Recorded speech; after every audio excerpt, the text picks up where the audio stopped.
Yeah, it was crying out for Ollie Watkins. We said after watching the first half that they hadn't been in the game, but we felt like they was man v man at the back, leaving 2v2.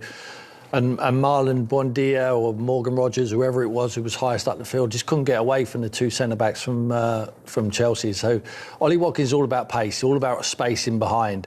And we just felt like they were just a little bit of composure, just the final pass short of opening up Chelsea. And that's what they did. And the manager, I said, trust Unai.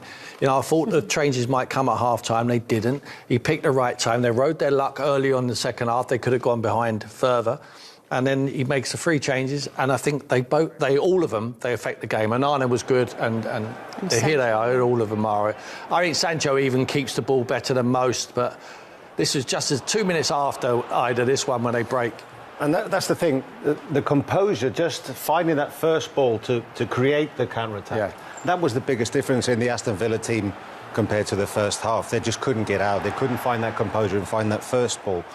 After they did that, you could see runners and confidence in the runners around the ball and creating chances. Look how Ollie just occupies, just takes Chalobah away. You know, see, he keeps him away from the action. He times his run, his pass brilliantly. Kamara has to just get his foot underneath the ball there and dink it over the top of Sanchez.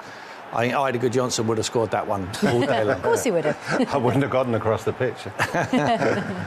No, it was brilliant. I mean, the impact, so inspired substitutions from the manager, of course, but the impact Ollie Watkins had, he then went on to score a second goal as well. Yeah, and and this is the difference between Chelsea as well. If you see Badiashile trying to thread a ball through to the strikers, get caught out in possession, doesn't really give everything to give cover for his defensive teammates, and all of a sudden the game's just changed completely. Yeah, I get a little bit of luck there. I think Onana just puts a front shield on. It's hard to get the ball past Onana. You know, they missed him in the first half. They can't get it over the top of him because he's such a giant of a man. I think if we saw that again, you'd see Ollie just change his body shape. When, I think it was Tielemans has the ball, he just offers it. He just says, come on, I'm here, just slide it in there. Gets a little bit of luck, of course he does. Gets a ricochet back on Sanchez, but he deserved it. I mean, he come on and he wanted to prove to the manager that I want to play every single minute of every game. You can't do that. Just trust the man. You saw after the scenes after, McGinn comes off the pitch, Buendia comes off the pitch. See how they're celebrating with their teammates. Normally, you're very disappointed when you come off it. They've got togetherness there because they're all playing part in this. The difference in the substitutions as well, if you see the 3 that come on for Aston Villa and then the 3 players that come on for Chelsea, hardly had any impact on the game. While on Aston Villa's side, they changed the game completely for them. But the manager, Unai Emery, has watched the first half. He knew exactly. In game, he knows exactly what changes are needed. I mean, you don't have to be Pep Guardiola to make them changes, but he had to make them, and he did. And he made them at the right time. But on the contrast, Seema, you look at when they lost it, Maresca never made the changes what he needed to make. He never saw it in game. I think that's experience. I think that's a calmness of a manager who's very experienced and been there and seen it and done it many, many times. And he never panicked, and he made the right changes at the right time. Enzo Maresca, unfortunately, didn't.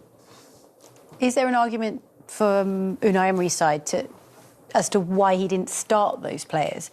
Why they have to get to that position for him to bring those players on to then come and make an impact? I don't think we can argue with it. I mean, we've seen how many games they go behind. All he was saying in his interview there. Yeah. I mean, it's almost you're luring teams into a false sense of security, and all of a sudden they just put the A-team on, or the finishers, what they call them these days. They change the game. And it changes it. Yeah, he is very astute. He knows how to change it, and he knows when to change it. And I think we have to give him credit for that.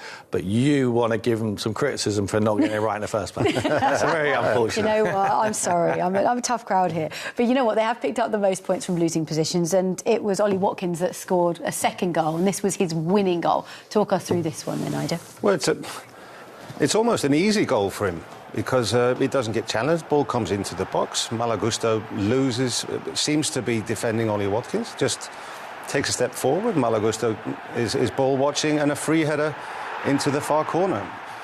He just gives him a little nudge there. A little nudge, which is enough, create the space for himself, and he heads the ball in at the far post brilliantly, and the headlines were set up for him. Going back into